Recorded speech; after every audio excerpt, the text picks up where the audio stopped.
Hacia el año 570 de nuestra era, la península arábiga estaba poblada por diferentes tribus nómadas y seminómadas, muy ligadas al clan familiar.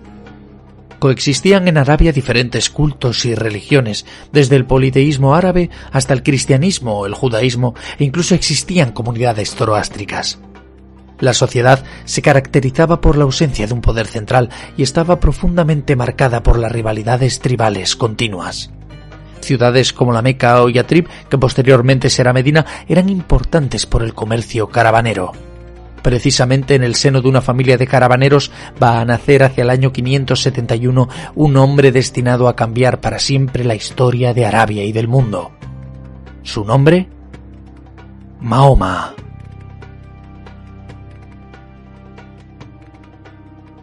Mahoma se encontraba hacia el año 610 meditando en una cueva. De pronto recibió la visita del arcángel Gabriel. Este le anuncia una buena nueva, una nueva doctrina.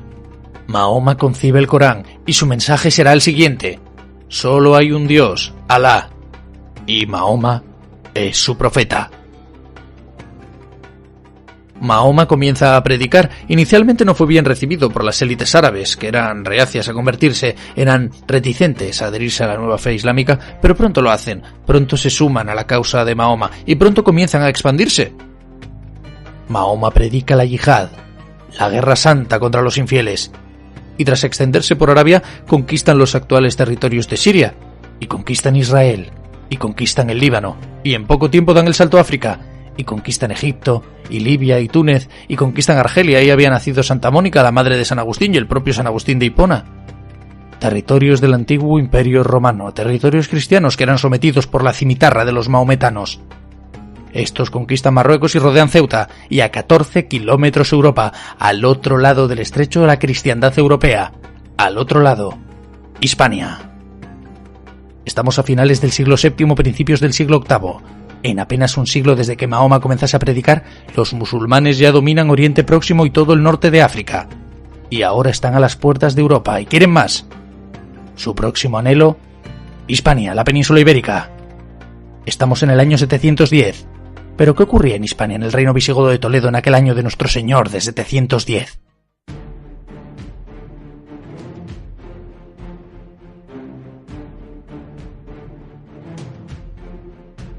El reino godo se hallaba inmerso en una cruenta guerra civil. Por un lado, los partidarios del rey efectivo, don Rodrigo, el duque de la Bética. Por otro, los descendientes del rey Bitiza, el anterior monarca, que reclamaban el poder en la persona de su hijo Ágila II. Estos últimos, los biticianos, van a pedir ayuda a los musulmanes del norte de África. Estos aceptaron intervenir como tropas auxiliares. Ese era en teoría el propósito inicial de esta entrada de los sarracenos en la contienda. Así, el jefe bereber Tarik, al mando de 500 hombres, hace una primera incursión en la península ibérica en la zona de Cádiz, obteniendo ventajas sin apenas bajas. Esto animará al gobernador norteafricano Muza a planear una invasión de mayor escala, algo que ni los partidarios de Rodrigo ni los biticianos, la otra facción visigoda que había pactado con los musulmanes, podían imaginar. Ya hemos dicho que los musulmanes rodeaban Ceuta, que era plaza visigoda, pero pronto podrán llevar a cabo sus planes desde allí. ¿Por qué? ¿A qué se debió que los maometanos tuvieran acceso a tierra ceutí y a su puerto tan fácilmente? Aquí entramos en la leyenda. En Ceuta gobernaba el conde don Julián. Para algunos este gobernador era un visigodo, para otros un bereber romanizado, pero en cualquier caso era alguien al servicio de la monarquía visigoda. Sin embargo, esto cambiará. Don Julián está muy ofendido. Está ofendido y muy enfadado con el rey don Rodrigo. Presuntamente, el monarca ha deshonrado a Florinda, la hija del conde. Y este buscará vengarse. De este modo, don Julián pone sus naves y el puerto de Ceuta al servicio de Muza y de Tarik. Estamos en abril de 711 y unos 7000 bereberes desembarcan en la península, en Hispania, por la zona que desde entonces llevará el nombre de Gibraltar, que significa Jabal Tarik, la montaña de Tarik. Don Rodrigo, que en ese momento se hallaba en Navarra sofocando una revuelta vascona, acudió presto hacia el sur. Los musulmanes ya habían dado comienzo a la invasión del reino godo y había que defender el país, había que defender la corona.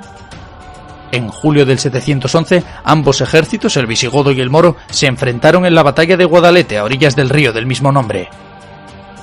Tras días y días de combate, la situación parecía favorable para Rodrigo. Pero de pronto se destapó la traición. Los hermanos de Bitiza se pasan súbitamente al lado musulmán y comienzan a combatir del lado sarraceno. Los leales a don Rodrigo y el propio rey al principio no dan crédito, pero pronto se dan cuenta de lo que sucede. Los viticianos, efectivamente, han pactado y han llamado a un ejército extranjero para que les ayude a arrebatarle el trono al rey.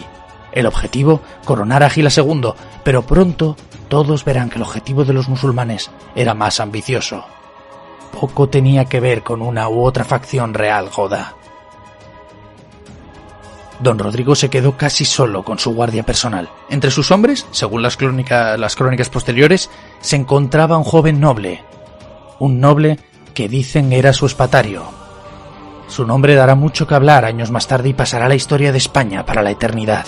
Su nombre, Pelayo. El destino del rey don Rodrigo es incierto. Algunas crónicas dicen que murió en la batalla, en la contienda de Guadalete, otras sostienen que huyó hacia la Lusitania. Incluso siglos después apareció en Viseu, en Portugal, una lápida atribuida a un Roderico Rex. Rodrigo Rey.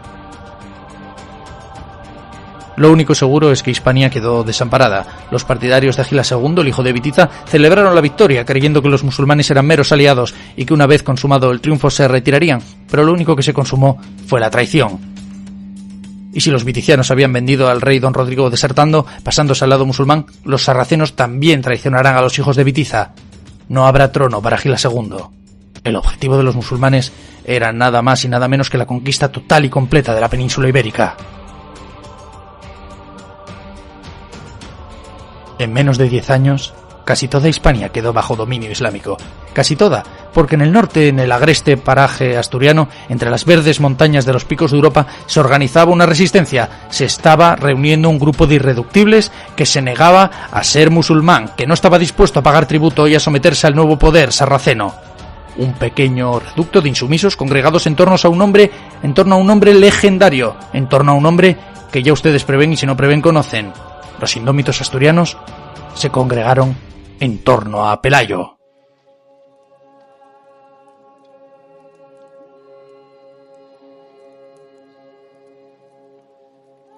¿Pero quién era Pelayo? ¿Cuáles eran sus orígenes? ¿Qué fue de él tras la derrota de la batalla de Guadalete, tras la debacle de la monarquía visigoda? Su origen es incierto. Para algunos, a la luz de las crónicas posteriores, era un noble visigodo. Ya hemos dicho que se presume que era espatario del rey don Rodrigo, miembro de su guardia personal y hasta pariente, pues se cree que Pelayo descendía del linaje de Chindasvinto, hecho que convertiría a Pelayo y a Rodrigo en primos, nada más y nada menos. Según otras versiones, Pelayo era un hispano-romano. Las crónicas musulmanas, las crónicas árabes, le llamarán de hecho Pelayo al-Rumi, Pelayo el romano. Para otros, Pelayo era el jefe de una tribu de un clan asturiano y había pertenecido ajeno a los hechos de Guadalete y a la nobleza visigoda, pero bueno, no hay crónica que atestigue esto. En lo que sí coinciden todas las crónicas, que son en lo que más allá de lucubraciones podemos basarnos, es en que Pelayo logró sobrevivir a Guadalete, salió con vida de la fatal derrota y se refugió en las montañas asturianas, de donde sería presuntamente originario. Más sombras que luces respecto al nacimiento y vida de don Pelayo. Las crónicas que nos hablan de su figura son posteriores a su muerte y tampoco ofrecen información en exceso. Se limitan a lo elemental, a lo más importante, todo se ha dicho. De Pelayo se ha dicho que después de Guadalete viajó a Tierra Santa. ¿Por qué no imaginarnos al que a la postre será caudillo de los asturianos, de los cristianos resistentes, visitando los santos lugares? Se ha dicho también que fue a Roma y que se entrevistó con el Papa. Lo más extendido es que Pelayo fue hecho prisionero y llevado a Córdoba. De allí lograría escapar y desde allí se dirigiría a las montañas cantábricas.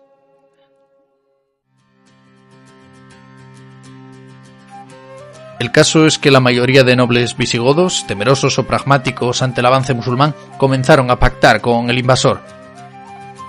Pero Pelayo se negó. Refugiado en el monte Euseba, cerca de la localidad de Cangas de Onís, el pequeño grupo de cristianos que también rechazaban al nuevo poder islámico le eligió príncipes y junto a estos dio comienzo a una feroz resistencia, dio inicio a la creación de un núcleo de insurrección. Pronto, este foco de resistencia llegaría a oídos de Munuza, el gobernador musulmán de Asturias que estaba establecido en Gijón. Munuza decide enviar una expedición al mando del general Alcama para que sofoque la rebelión de los insurgentes. Primero, Munuza trata de convencer pacíficamente a Pelayo mediante la visita del obispo don Opás, de infausto recuerdo. Opás sube al monte Euseba para dialogar con el caudillo astur, el caudillo visigodo.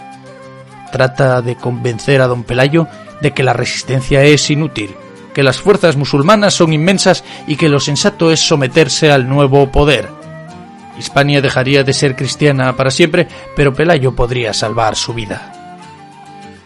Don Pelayo mira fijamente al obispo traidor y le dice que el reino visigodo cayó por sus pecados, sí, pero que Dios le ha elegido a él, a don Pelayo, para que inicie la restauración de España. De ese pequeño monte nacerá la salvación de España. El obispo, contrariado, se retira y le comunica al Kama que Pelayo no se rinde, que no se someterá, que los cristianos, esos que las crónicas árabes posteriores llamarían despectivamente asnos salvajes, presentarán resistencia. Al-Kama pasa entonces a la ofensiva militar.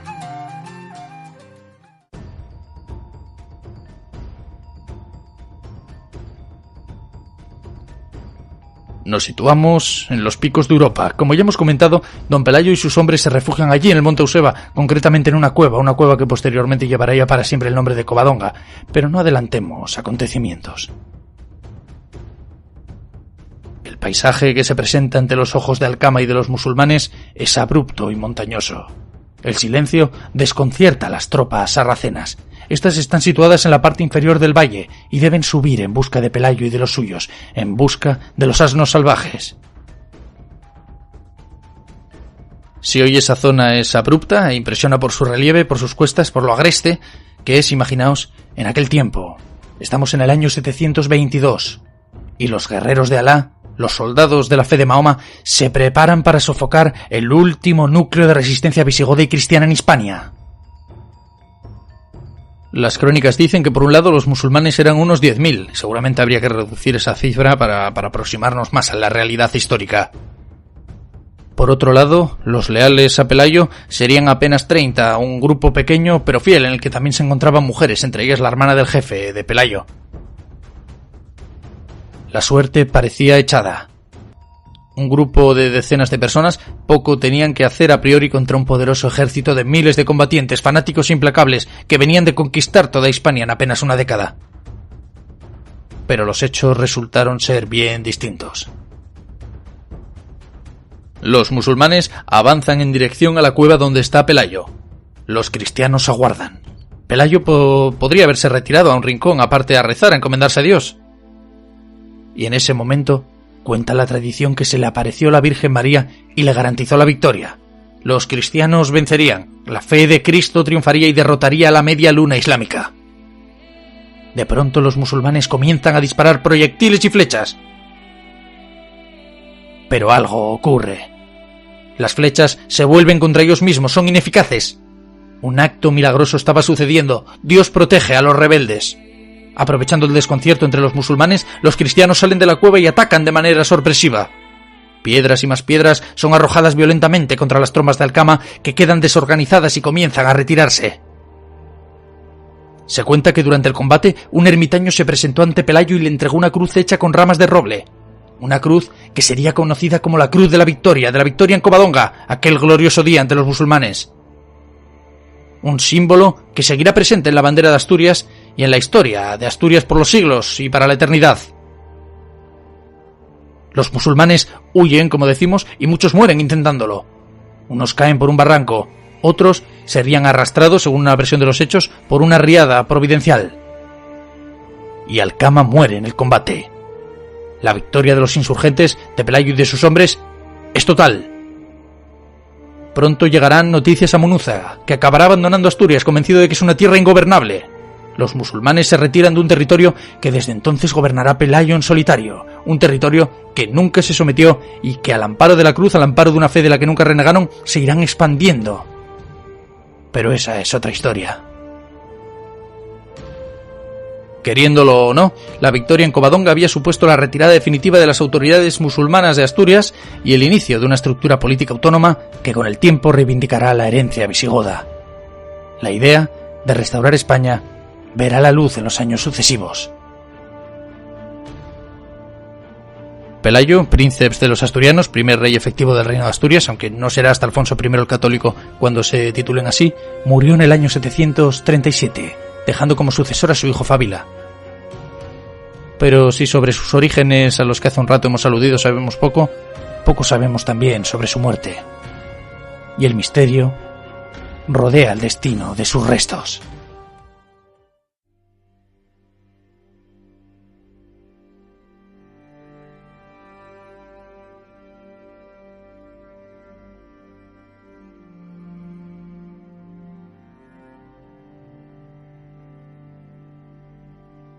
Las crónicas dicen que fue enterrado junto a su esposa Gaudiosa en Santa Eulalia de Belamio, localidad asturiana cerca de Cangas de Onís, hoy llamada Santa Eulalia de Abamia. De este entierro, pues bueno, hablan las crónicas albendense y sebastianense, las crónicas del rey Alfonso III el Magno. Y así hasta las crónicas del siglo XIII, todas se habla de que Pelayo fue sepultado allí. En esa iglesia, de hecho, se conservan unos sarcófagos en los que se cree que estuvieron los restos del monarca y de su cónyuge. El problema, y he aquí lo misterioso, es que esos sarcófagos están vacíos.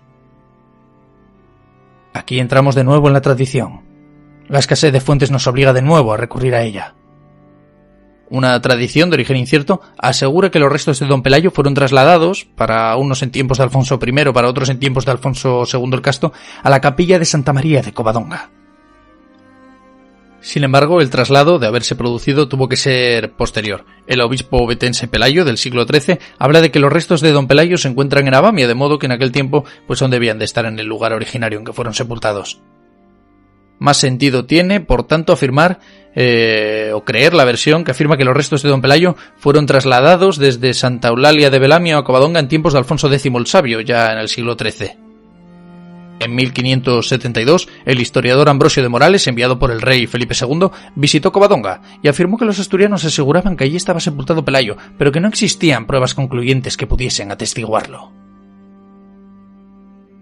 Muchas conjeturas, mucho misterio alrededor del destino de los restos de Pelayo y de su esposa Gaudiosa. ¿Están entonces realmente en Covadonga? Cierto es que si actualmente uno se acerca a la Santa Cueva, en el Real Sitio de Covadonga, puede ver una tumba de piedra que reza lo siguiente: aquí yace el rey don Pelayo, electo el año 716, que en esta milagrosa cueva comenzó la restauración de España.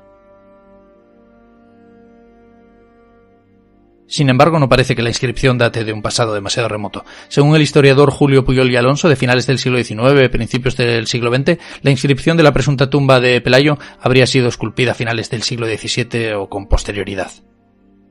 De hecho, el rey Alfonso XIII, ya en el siglo XX, durante una visita a Covadonga, quiso resolver el misterio de los restos de don Pelayo. El monarca debió verbalizar algo así como que, bueno, ya que una tradición cuenta que los restos de don Pelayo fueron trasladados de Belamio a Covadonga, y ya que existe una lápida que afirma que allí está enterrado el primer rey de Asturias, pues ¿por qué no llevar a cabo un trabajo arqueológico que confirme si efectivamente descansan allí los restos o si todo se trata de una leyenda? Bueno, pues parece que se pusieron manos a la obra, y en ese trabajo, en esa apertura del sepulcro de Covadonga, estuvo presente el general Burguete. Este habría contemplado, habría tenido ante sus ojos los restos o no que allí se encontrasen, y según narran los historiadores, este militar le dio a Alfonso XIII la fatal noticia. Allí, en el sepulcro en el que debían encontrarse los huesos de Pelayo, solo se halló un fémur que además era tan grande que el general Burguete afirmó que no podía ser humano. Y hasta ahí sabemos. Los documentos que habrían de atestiguar el traslado de Pelayo a Covadonga se perdieron en el tiempo por causas que desconocemos, por lo que es muy complicado averiguarse si realmente algún día podremos saber dónde están esos restos. Se presenta difícil saber si algún día podremos dar con ellos. Lo que parece casi seguro es que no están en Covadonga, como esa lápida reza, y para testimonio ese del general Burguete, tras la investigación llevada a cabo por iniciativa de Alfonso XIII. De hecho, se dice que en aquel tiempo, en tiempos de Alfonso XIII de Borbón, se enseñaba a los visitantes en el Museo de Covadonga un cráneo que se decía que era del oso que había despedazado a Fábila, al rey hijo de don Pelayo. Suposiciones, leyenda y misterio. Me permitirán, por tanto, que en ausencia de documentos históricos concluya con una pequeña reflexión personal respecto a la cuestión. Respecto a Pelayo, respecto a Covadonga se ha escrito, se ha hablado, se ha teorizado mucho. También sobre los restos del monarca. La escasez de fuentes, de documentos que nos acerquen más a la historia, pues hace complicado separar la realidad de la leyenda. Lo cierto es que lo más probable es que Covadonga no fuese una gran batalla, sino una refriega, una escaramuza en la que los musulmanes salieron mal parados y que, les llevó a abandonar paulatinamente el norte de la península. Sin embargo, lo verdaderamente trascendente en el devenir de la historia, pues no es si fueron muchos o pocos los combatientes, o si en aquel momento los cristianos luchaban por la salvación de la España visigoda, o simplemente por resistir. La importancia de Covadonga reside en que marcó definitivamente el curso de los acontecimientos, que hizo que los musulmanes se retirasen de Asturias y que fue el germen, fue el punto de partida de un nuevo reino que se identificaría con la antigua legitimidad visigoda, es decir, que reivindicaría la reconquista de los viejos territorios cristianos de la península ibérica, reivindicaría la restauración de España.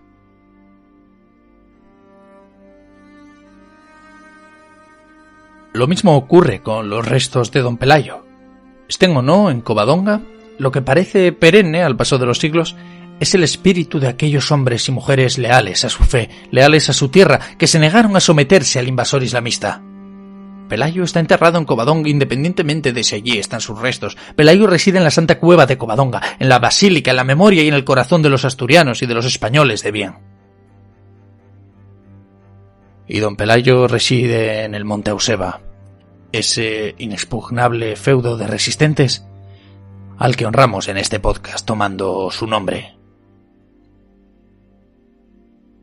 Si te ha gustado este programa, no olvides apoyar con un me gusta y compartir, muy importante compartir con todos aquellos a quienes creáis les puede interesar. También podéis seguirme en mis redes sociales, en X y en Instagram, en ambos sitios, @monte_Euseba, repito, @monte_Euseba, os lo agradecería mucho, seguidme para no perderos nada. También podéis leer mi blog, donde publico en forma de artículo aquello que en X publico en forma de hilo, y podéis seguirme en YouTube, donde tengo pensado subir contenido, aún no hay nada, pero si estás interesado, Monte Euseba en YouTube. El misterioso destino de los restos de don Pelayo. Os ha hablado Pablo y con afecto me despido desde el Monte Euseba, el refugio de los proscritos desde tiempos de don Pelayo. Hasta pronto.